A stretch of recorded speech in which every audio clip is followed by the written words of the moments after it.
The other day on this channel, we ripped open this 1987 Topps wax box. I was primarily looking for the Bo Jackson Future Stars card, as I don't have one in my personal collection. I was also looking for some gradable cards that I could send to PSA, as I do have a stack that I'm going to be sending off here in a few days.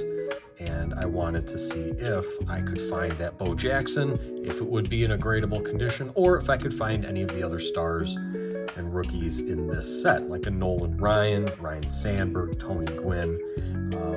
Instead, we found these 4 cards out of 612 in the box that are what I would consider close enough to put under the magnifying glass and see if they are good enough to get graded. 4 out of 612 cards, and I still have to measure the borders and look closely at the corners and edges. And in this video, I'm going to show you how I do that. We are going to take a look at these 4 cards, and I'm going to take you step by step through my process of how I determine whether or not a card is worthy of sending away to get graded. First and foremost, what I look for in gradable cards is the most obvious. Is it a star player or a high value rookie?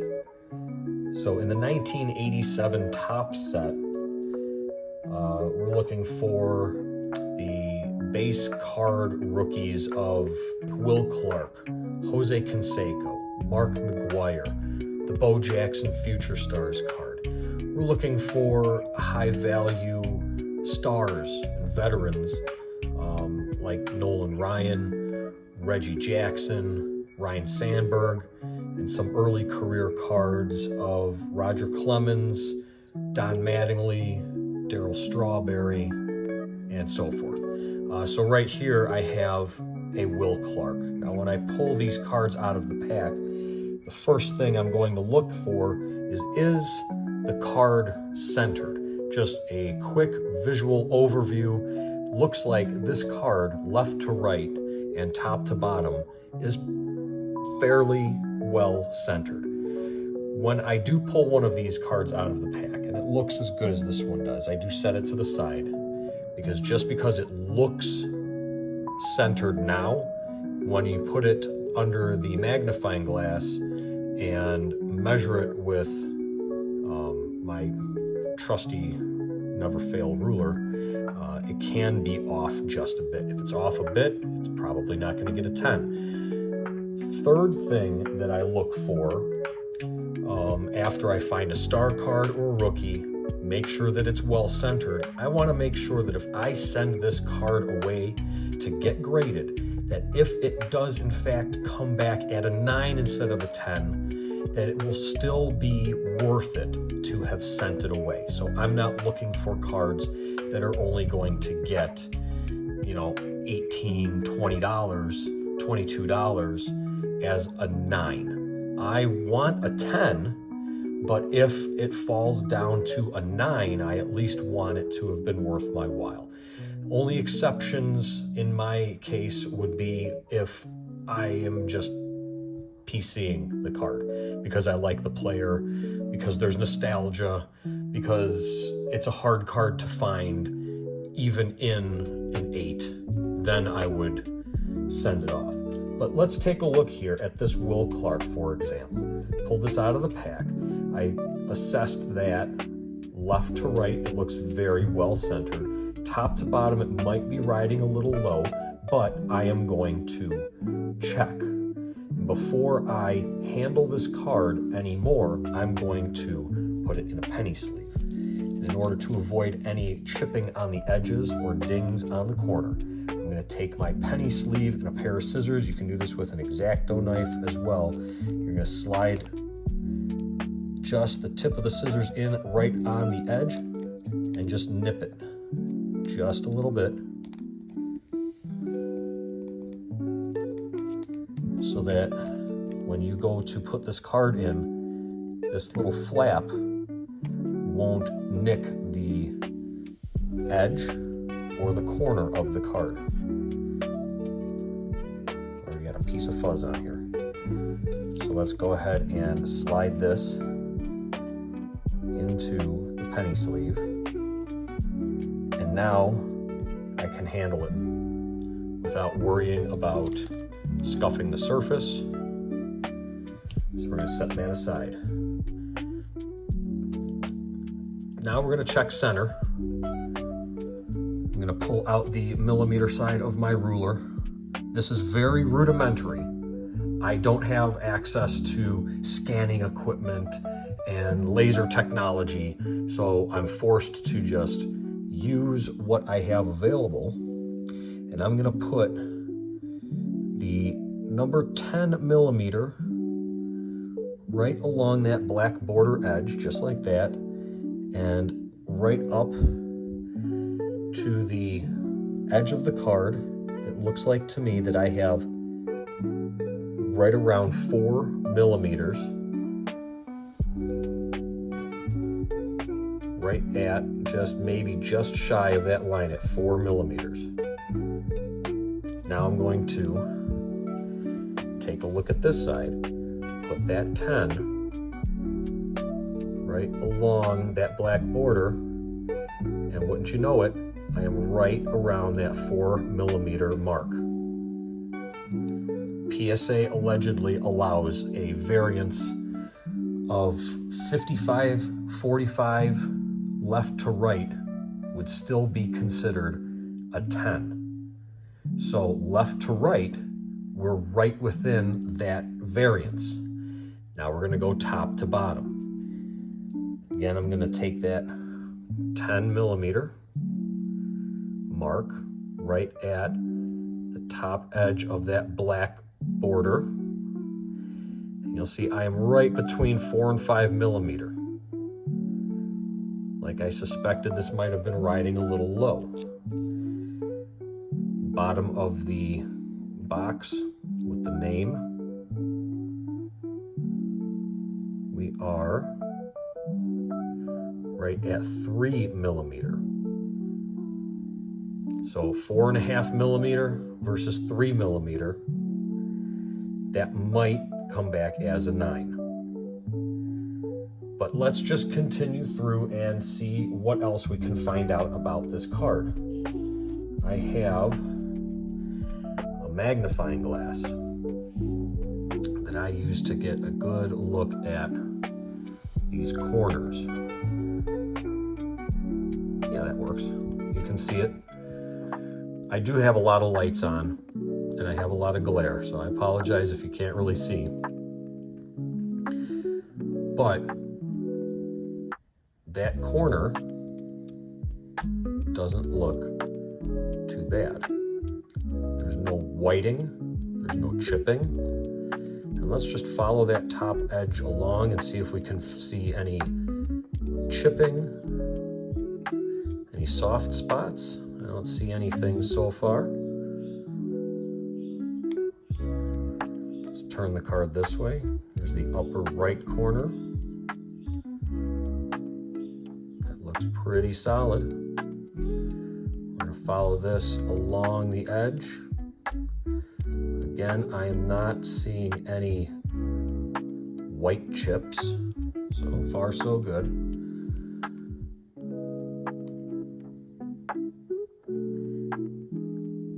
Here there might be a little imperfection right at the bottom edge of the nameplate. See if I can get this to focus.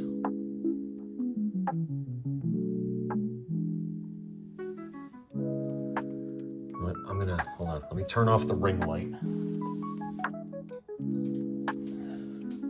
That seems to be causing most of the glare. We'll try that again.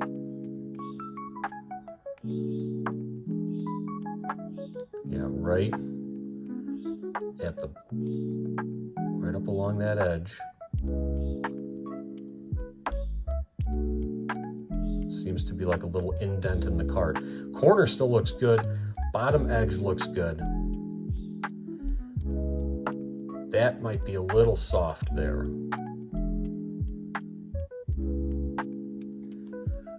This left edge is what I had concerns about because it looked like you could see the fibers of the cardboard.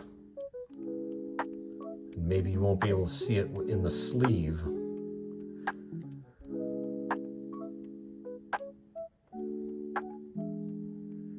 But again, it's not so bad. It appears as though this card is riding a little low, and so I may not send this as close as it is, but I may not send that just because it's off-centered low on the border. Let's go ahead and look at a few others that I've already sleeved up. These are the last three. If you take a look and see, the Jose Canseco card in a Gem Mint 10 is the most expensive of this bunch, with the Clemens and Reggie Jackson right behind. So let's go ahead and take a look at this Jose Canseco to start. Get that 10 right on that edge, and we'll see that it is right at 4 millimeter, same as the Will Clark. Let's find a contrast in color here with the green jacket. So we know where the border is, and right there it's at 4 millimeter. You can kind of see the same thing on this edge. See how you can see the fibers of the cardboard against the white background that I have. I'm not sure if that's going to ding anything off of the overall grade, but if we get this nice and centered, I might take the chance. Again, I think it's going to be riding low. We got that 10 lined up with that black border, and we're at about 4.5 millimeter. To the edge, we're getting about 3. So again, this one is riding low. A PSA 9 with this card would still be worth it to send, and I think even if it's a little low, a 9 would be acceptable. Let's take a look at some of these corners here. It doesn't look too bad.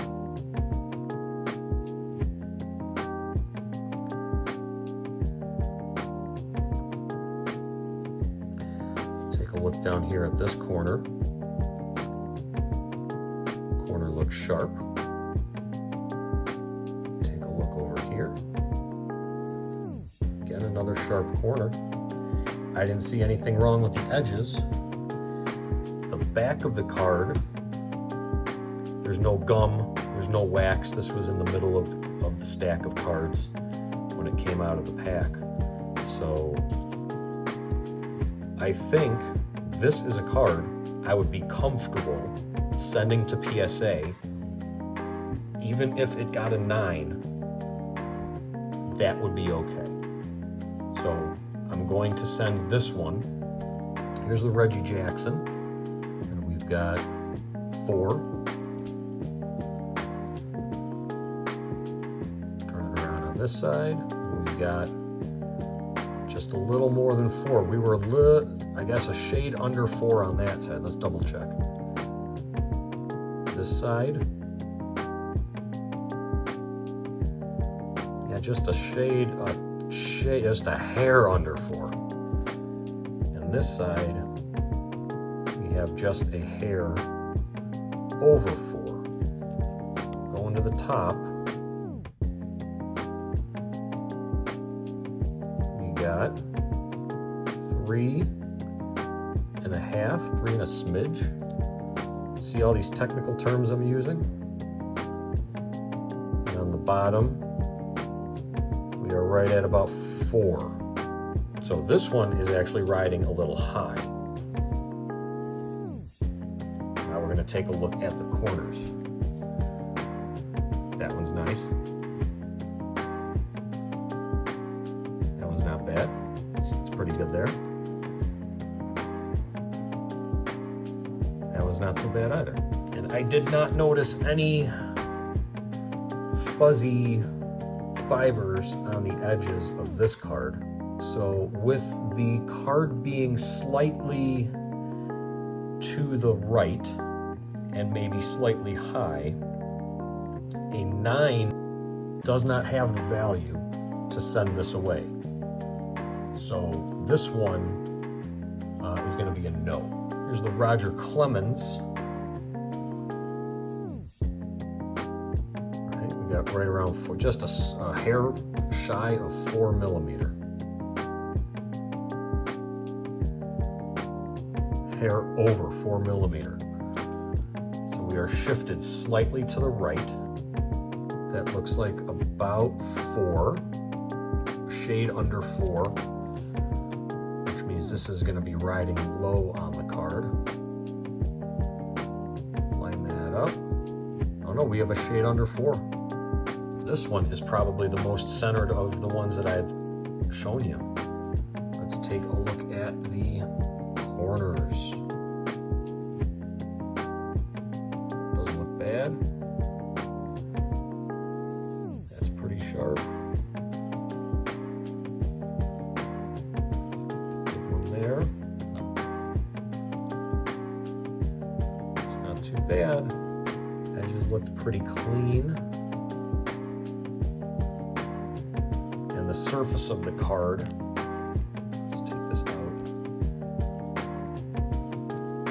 surface of the card, you're going to catch the glare and you'll be able to see any imperfections. Right there at the top left corner might be a little something, and maybe right here, right at the border, might be a little something there. Yeah, look at that, right in that top corner there's a little imperfection, a little bubble. That's going to knock it. They're hard on grading for a reason. This is probably going to get a 9. I'm going to have to determine if I want to send that or not. The Conseco I'm comfortable sending even if it gets a 9. The Will Clark has that fuzzy edge and it's a little low as far as centering. And it did have that little imperfection right at the top of the nameplate. So this one, unfortunately, at a 9, doesn't quite get enough for me to send it. And the Reggie Jackson was off center a little, I think it was high and to the right. These cards are going to fail my test. Clemens is going to be a game time decision, but the Conseco I will definitely be sending to PSA, and we're going to see what grade we get. Don't forget to like and subscribe. Be sure to turn on notifications. I will do a reveal video when I get my PSA submission back, so maybe with a little luck, catching the PSA grading team on a good day, that Conseco will be a 10. Thank you so much for watching. I will see you next time.